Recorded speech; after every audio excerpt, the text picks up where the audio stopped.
One of the different strategies of persuasion, which is sometimes deployed by someone who is convinced that religious belief is a dangerous hindrance, could be called militant atheism. While none of these persuasion strategies have firmly agreed upon definitions, this concept of militant atheism might be most clearly exhibited by the work of Christopher Hitchens. He used sharp and relentless ridicule and attack aimed squarely at religious belief and institution. This attitude is certainly not for everyone, given its aggressive messaging and sometimes jeering tone. But we're about to hear someone's story that started with the intended defensive and retreating response that militant atheism can instigate, and eventually led to her taking a closer look at the charges coming her way. After failing to mount an adequate response, she was moved to reassess her belief system. This is an episode featuring Sarah Haider. Haider co-founded the Ex-Muslims of North America, which does non-belief advocacy work and runs a supportive community of questioning people. They provide safe and confidential outlets for Muslims who may have growing doubts and concerns about their religious faith. But for our purposes here, we're going to listen to her teenage encounters with militant atheism and her subsequent personal journey. We'll also stick with her conversation with Sam to hear a bit of mutual frustration with what they describe as a liberal confusion when it comes to open criticism of otherwise illiberal ideals. In the case of this clip, they'll be discussing the hijab specifically and the clash of feminism with religious freedom. This conversation is from 2017, and there will be some political references and cultural touchstones mentioned from that news cycle. This is Sarah Haider from episode 81, Leaving Islam. Speak for a moment about your background and just how you came to be one of the founders of Ex-Muslims of North America. Sure. So I grew up in what I would consider to be a pretty liberal Muslim family.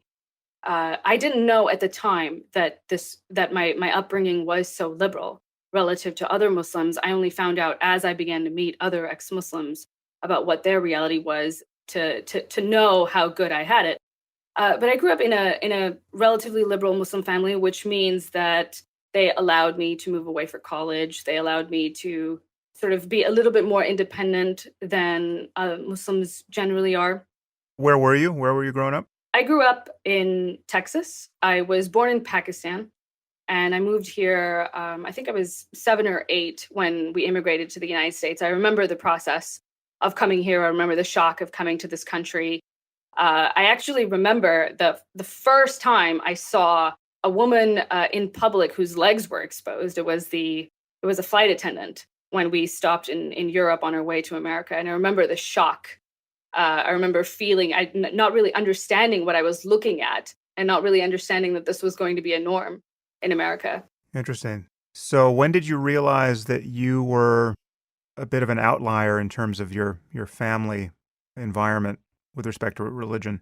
I started, well, I think most atheists would say this, and that's how I do identify as an atheist, that we were always sort of questioning. There were always sort of problems with religion, and I had them from an early age, but there was always ways for me to justify religious traditions that I may have found problematic.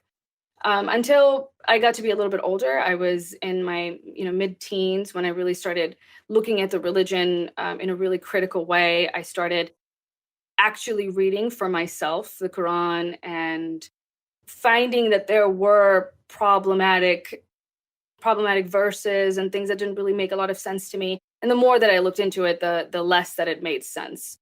And I actually encountered quite a few militant atheists, and this is why even to this day I don't think that militant atheism is such a horrible thing, because it does push people like me to look into their faith, if only for the reasons that that we want to defend it. And that is what happened to me. That I knew some atheists, and they were giving me some questions, some probing questions, and I wanted to be able to defend my faith. So that was one of the reasons that I looked into it with such urgency, because I wanted to be able to defend it, and I found that there really wasn't much there for me to defend. Were these ex-Muslims or were these Westerners? These were Westerners. These were people who came from a Christian background and then left their faith, and then started pointing out the problems within Islam to me. And of course I was offended. So this is, something that people talk about a lot, that Muslims are offended when you talk about their faith in a critical way. And that's to be expected. And I was offended. I remember being offended. But that offense, it doesn't really mean anything. And in the longer arc of what we're talking about, which is truth. And of course people will be offended if you talk about something that they hold so dear. But it did push me to look into religion. Well, the offense is really a symptom of not having an argument. I don't get offended if someone claims that my deeply cherished mathematical beliefs or historical beliefs are false, because either they have an argument or they don't, and just offense never enters into it. The fact that we're in the territory where someone only has their offense to wield shows that there's a problem intellectually. That's probably a part of it. At that time, when I was first being confronted with the problematic verse of the Quran, I didn't know it was possible. That seems ridiculous, and as I'm saying it, it sounds ridiculous. But I remember at that time not knowing. You just didn't know what was in the Quran at that point when you first had these conversations. Right. I didn't know exactly what was in it, and I didn't know that it was even possible to look at it in anything, but as this extremely virtuous text. I didn't know that there was an interpretation like that out there. So when I first encountered it, it was quite shocking to me. You did an interview with Jeffrey Taylor, which was a great read, and you said one thing there that I wanted to read into this conversation. You said, if Muslims feel they're being badly treated here in the United States, they can go to Muslim-majority countries. But where can a person like me go? I'm in the safest place I can possibly be, and yet I'm too afraid to tell people where I live. It's tragic for me that there's even a need for our organization. And that really does expose just how unique a position it is to be an ex-Muslim. You are in the safest place in the world to be if you're a Muslim even, really. I mean, we can talk about the problem of anti-Muslim bigotry, but I think it is safe to say that most Muslims are safer in the U.S. than they are in most Muslim-majority countries, given how unstable and sectarian those tend to be. But for an ex-Muslim in the U.S. or in really anywhere in the West, I guess it gets worse once you go to Western Europe, there is this real concern about not being protected by any community.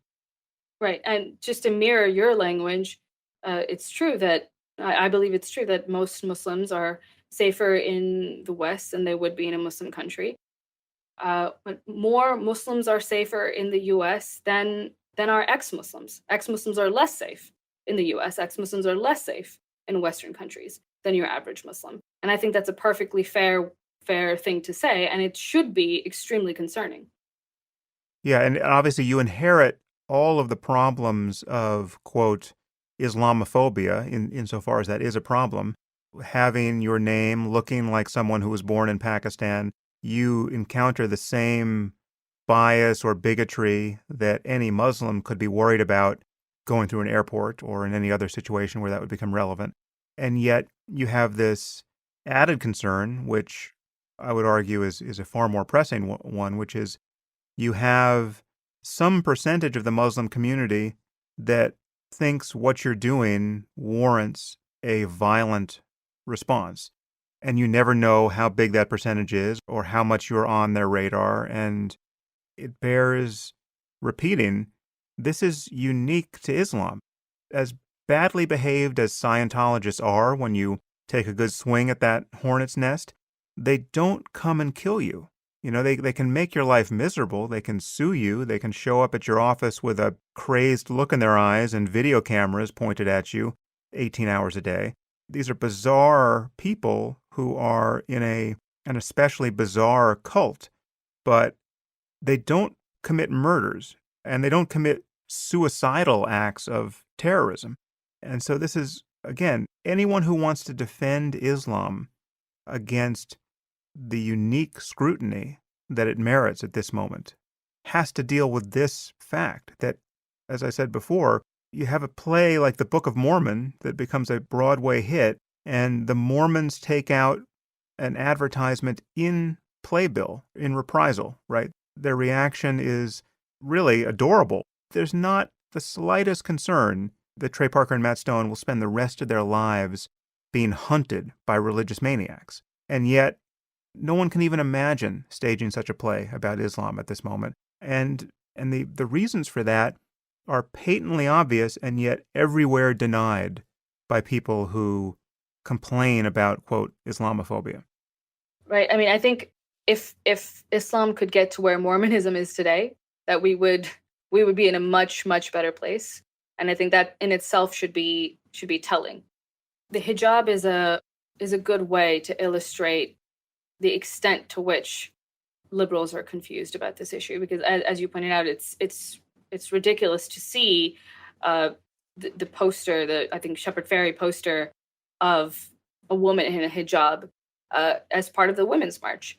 And, I understand why people on the left, why progressives have this tendency. I understand what they are trying to do, which is to stand for the freedom of religion for Muslims. And this is a laudable endeavor. This is something that I support. This is a tendency that I really love about the left. I like that they instinctively want to protect the little guy. Having said that, not everything done in the name of good intentions is necessarily good, and not everything done in the name of good intentions will help the people that you want to help. And in many cases, it might harm the very principles or the very people that you want to help. And I think this is, especially the hijab in context of women's rights, is a case where we can see this in a very clear way. And so I supported the Women's March. I supported, generally speaking, I'm women's rights are really close to my heart, and it's really important to me that feminism is something that becomes universal, that becomes global. So I support, generally speaking, these kinds of initiatives. But I was really disheartened to see that the hijab was suddenly it's become this totem. It's become this symbol of religious freedom, and it's pretty perverse. Given the context of what the hijab actually is, and given the religious justification for the hijab, which is distinctly anti-freedom. If this is your first time encountering those kinds of arguments, we encourage you to seek out the full conversations to understand the nuance, and how someone like Sarah Haider and Sam are well aware of the counter-arguments and common objections to these kinds of critiques. The moral math regarding how we talk about these things and who is best to talk about them in certain ways is quite tricky. But it's wise to go slowly through these emotionally charged issues and seek out a range of perspectives. It's also wise to note how easy it is to abandon solid moral ground when it seems to demand an outward expression that runs against the grain of one's tribe, whether that be political, religious, familial, or social.